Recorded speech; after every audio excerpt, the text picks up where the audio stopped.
Se quando andate a raccogliere i pomodori, eccoli qua, va, trovate dei pomodori come questo, oppure, eccolo qua un altro, qui appeso, come questo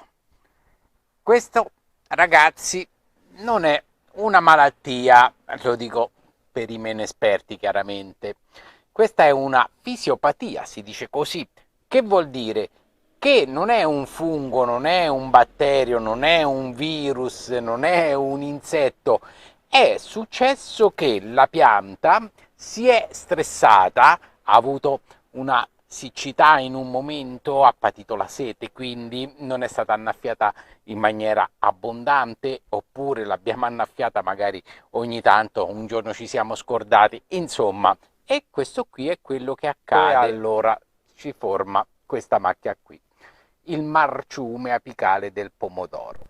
Allora, per evitare questo brutto problema ci sono delle strategie. Già ne ho parlato in un video e vi sto rimettendo di nuovo qui in alto il link per vedervelo tutto per bene.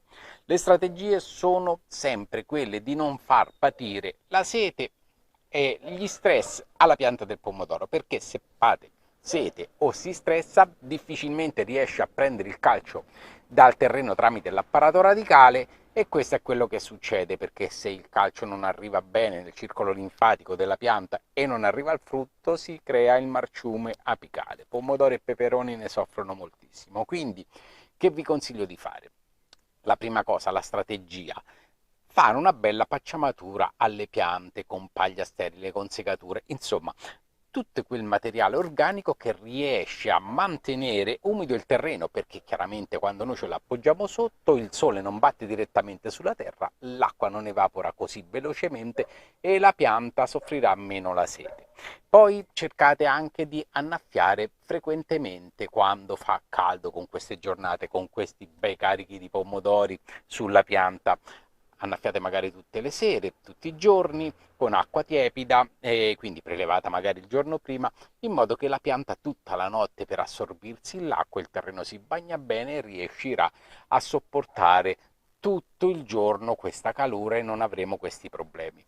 Chi può poi anche nei piccoli orti potrebbe fare un'ombreggiatura alla pianta per non stressarla troppo, ombreggerà anche il terreno e quindi l'acqua evaporerà di meno. Si può anche pensare a dare calcio alle piante. Vi ho detto un bel sistema, che è quello di soffiare o distribuire nel terreno la cenere. Un altro metodo è sempre quello di inserire materiale organico all'interno del terreno. Perché? Perché il materiale organico mantiene un po' più fresco il terreno, lo mantiene più ricco, il terreno sarà meno compatto e quindi le acque delle annaffiature se le prenderà tranquillamente il terreno, e riusciranno a darle alla pianta, invece di essere quei terreni forti, pesanti, quasi come un sasso. Ci sono poi dei prodotti a base di calcio che ci evitano questo problema. Ecco, nebulizzare direttamente del calcio con un prodotto liquido sulla pianta ci può far prevenire il marciume apicale. Ragazzi, mi sembra che vi ho detto un po' tutto. Io continuo a raccogliere un po' di pomodori, questi qua dietro sono maturi, e scatoletta di tonno e stasera ceniamo così. Dai, un abbraccio a tutti, ciao ragazzi, ciao.